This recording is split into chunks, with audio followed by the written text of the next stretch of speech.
বাঁকুড়া জেলার জয়পুরের হৃদয় বিদারক ঘটনা। খেলতে গিয়ে না ফেরার দেশে চলে গেল এক নাবালক। বাঁকুড়া জেলার জয়পুর ব্লকের রাউতখন্ড গ্রাম পঞ্চায়েতের গড়গ্রামে ঘটে গেল এক হৃদয় বিদারক মর্মান্তিক দুর্ঘটনা। নির্মীয়মান পাকা বাড়ির সামনে খেলতে খেলতে আচমকাই ভেঙে পড়ল ইটের দেওয়াল। সেই দেওয়ালের নিচে চাপা পড়ে মৃত্যু হলো মাত্র 3 বছরের এক ফুটফুটে নাবালক। মুহূর্তের মধ্যেই আনন্দের পরিবেশ বদলে গেল শোকে কান্নায়। ভেঙে পড়েছে গোটা গ্রাম। স্থানীয় সূত্রে জানা যায়, প্রতিদিনের মতোই নাবালক বাড়ির পাশে খেলছিল। নির্মীয়মান পাকা বাড়ির দেওয়ালে বাঁশ টাঙিয়ে রোদে শোকাতে দেওয়া হয়েছিল কাঁথা। হঠাৎ নাবালকের সেই কাঁথা টান দিতেই ভারসাম্য হারিয়ে দেওয়াল ভেঙে পড়ে তার গায়ের উপর। গুরুতর আহত অবস্থায় সঙ্গে সঙ্গে তাকে উদ্ধার করে জয়পুর ব্লক প্রাথমিক স্বাস্থ্য কেন্দ্রে নিয়ে যাওয়া হয়, কিন্তু চিকিৎসকেরা নাবালককে মৃত বলে ঘোষণা করেন। মর্মান্তিক ঘটনায় শোকস্তব্ধ পরিবার, অসহায় বাবা মা। গোটা গ্রাম জুড়ে নেমে এসেছে গভীর শোকের ছায়া। ভাত খেয়ে দিয়ে এসে এইখানটাতে দাঁড়িয়েছি, তো বলছে মামি কার্টুন দেখবো।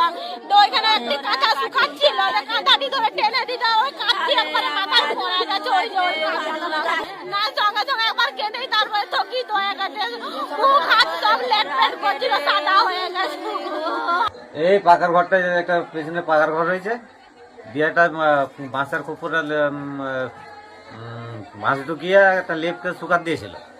শুকাত দিয়ে আর বাঁশটা এই সে লেপটা টেনে যায়, টানতেই আর ওই মানে পাকার দেয়ালটা যে এসে মাথায় পড়ে যায়। দেওয়ার পরেই আবার দিকে এবার দেখে তুলে আর করে হসপিটাল নিয়ে সুই করেছিল, দিয়ে বললো যে নাই আর